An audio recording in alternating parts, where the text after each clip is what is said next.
Alright guys, what's going on? I'm back here with another video, and today we're working on the Geo 250 build project with Keegan over there.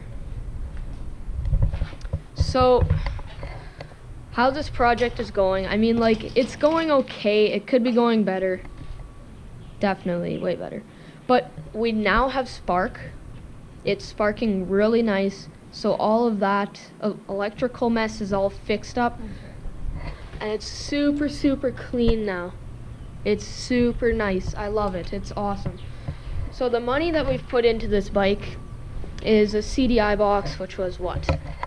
20, 30 bucks? Yeah. 30 bucks. And then an ignition coil, which was 40. So last night we unfortunately blew our new CDI box out, which is kind of a bummer, but I mean, the other one still kind of works. So that'll work for now. The money that we'd need to put into it still is, well, just the basic, a lot, yeah. Just the front fender here, there's no front fender, and a front plate, some grips, and a new tube, and possibly a new top end. Oh. Do you have the other side locked up? Nope. Do you know what we can do? Put some string down the hole. Oh yeah, I know that trick, but I don't want to do that. So do you guys want to see more of this Geo build? Like, I can video every single time I come here and work on this bike for you guys if you want. I think that'd be pretty cool.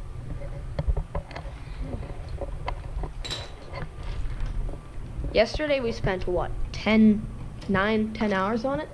At least 11:30 till like, what, 9? Yeah, so that was a long but fun day, honestly. I had a lot of fun. But there's lots of stuff that needs to be done to this bike. But we're gonna make it perfect, almost brand new, hopefully. So at the end, we can at least get, what do we want? Probably like 900. Hopefully. I hope. But until then, let's get working. So the guy or the girl that had this bike before us was not very good. We looked up an electrical diagram on the internet, and they had all of these wires hooked up wrong. Like inside of this wire harness here, there's so many wires that just, it's a 4-stroke with a starter, so I mean there's gonna be lots of wires. But they had that all wrong. We're pretty sure they did a rebuild because the piston looks really nice. So it possibly looks nice, according to their little camera thing that they stuck down there. But we know the engine has been apart because for gaskets, I'll zoom in on there on the video editor. For gaskets, they use Gasket Maker. Like, I don't know about you guys, but we only use Gasket Maker for some stuff, not everything. Like, I wouldn't use Gasket Maker for putting together a case. I would use proper gaskets. So the person that had this before us tried, but didn't really succeed, clearly. But they put new bolts in and everything, so that's what you're supposed to do, so that's good at least.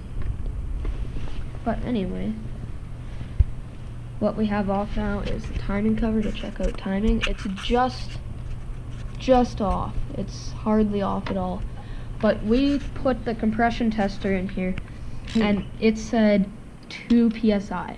And then we put some silicone on the head. Right, that's what we put, right? Silicone. And now it has 5 psi. I don't know. I don't know if that's an achievement, really. Probably not. If any of you don't know much about engines, 5 psi is not a lot. This engine should be running about 112. You sure? Is that what it said online? No, my bike runs 125 and this is 250. Yeah, I'd say roughly. So that's not good at all. So we're hoping, and then we start it, but it only pops and puts like 3 times, and then it just blows white smoke. So we hope it's just a stuck valve, possibly, or what do you call it? Broken ring. What are you doing in there? Taking the head off. Taking the head off now. Okay, so we'll update you guys once we have the head off and see what's going on in there.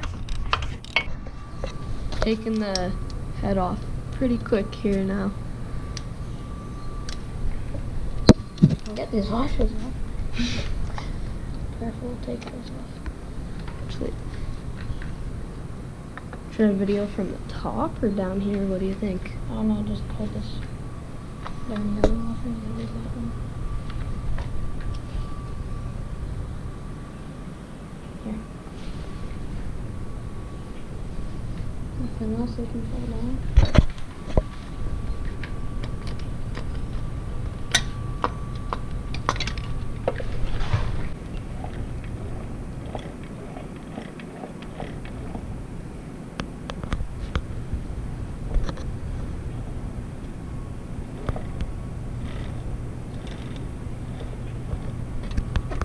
So I'm not a 4-stroke expert or anything. I'm more of a 2-stroke guy when it comes to sleds and dirt bikes, but this is our cam, and I don't know really how it looks like. How do you think that is, Keegan? Because you've owned a 4-stroke, and Edges are really knifed. Knife edge, like feel it, like right here. yeah, it's kind of sharp. Hey, that's weird. That means it's been like rubbing on like. Yeah. And if you rubbing look on in the light something. right here, it's like out. You probably and can't out. see that, guys, but that's not very good. Tips, garage tips from JJS. Always put your bolts and nuts back where they came from after you take your part out. So then you know where they came from and you don't lose them. Alright, so now we've decided we're gonna just try and time it right and just see if it can fire, because even that can throw it off quite a bit. So yeah, cause like we have faith in the bottom end and sort of kind of the top end, cause how often do 4-stroke bottom and top ends go? Like not very often. The only reason a bottom end would go is because blown bearings on anything, really. So we're gonna time it correctly, put it all back together, and see if it'll fire. Have the timing all right now. It's all right. So now have the cam back together. Now we're just gonna put the head back on, and then see if it has better compression. We retarded it just a little bit, but that's okay. Yeah, it's fine.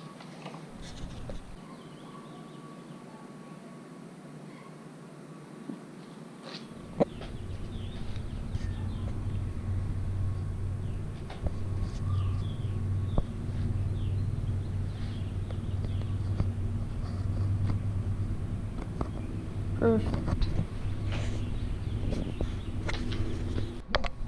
So we've got timing right and everything, and the valves are right. The gap is right, and they're closing when they're supposed to be, and we still don't have good compression. So we're either determining it to be something in the bottom end, such as a seal or rings.